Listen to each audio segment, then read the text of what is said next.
வணக்கம். சின்ன குரூப் சேனலுக்கு உங்கள் அனைவரையும் அன்புடன் வரவேற்கின்றேன். இன்னைக்கு மே தினம், மே 1 உழைப்பாளர்கள் தினம். அதற்கு கவர்மெண்ட்டில் கூட லீவுகள் இருக்குங்க. ஆனால் இல்லத்தரசிகளுக்கு மட்டும் என்றைக்குமே லீவு இருக்காது. அதுவும் கொஞ்சம் வருத்தப்பட வேண்டிய விஷயந்தான். இன்றைய சமையலை பார்த்துடலாம். இன்றைக்கி மஷ்ரூம் கேரட் போட்டு மஷ்ரூம் பிரியாணி செஞ்சேன்.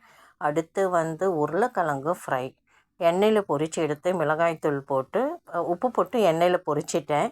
அப்படி மிளகாய்த்தூள் போட்டு ஃப்ரை பண்ணி எடுத்துட்டேன். சும்மா வெறும் வடைச்சட்டியில் மிளகாய்த்தூள் போட்டு கொஞ்சம் எண்ணெய் ஊற்றி வறுத்து எடுத்துட்டேன்.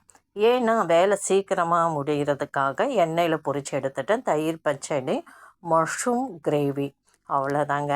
அதோடு கெட்டி தயிர், ஒரு ஒயிட் ரைஸ் கொஞ்சம் வடிச்சிட்டேன். இன்றைய சமையல் மே 1. இன்றைக்கி ஸ்பெஷல் தான். ஏன்னா என்னுடைய மகளிர்க்காக மகள் எங்கள் வீட்டுக்கு சாப்பிட வர்றதுனால இந்த ஸ்பெஷல் சமையல் நான் செய்தேன். என்ன தான் இருந்தாலும் மே தினம் இல்லைங்களா, கொஞ்சம் ஸ்பெஷலாக இருந்தால் நல்லாயிருக்கும். எல்லோரும் வீட்டில் வேற இருப்பாங்க. இந்த வீடியோ பதிவு உங்களுக்கு கண்டிப்பாக பிடிச்சிருக்கும்னு நினைக்கிறேன். இந்த mushroom gravy night idli, dosa, puri, chapati எதுக்கு வேணும்னா நம்ம சைடிஷாக வச்சுக்கலாம்.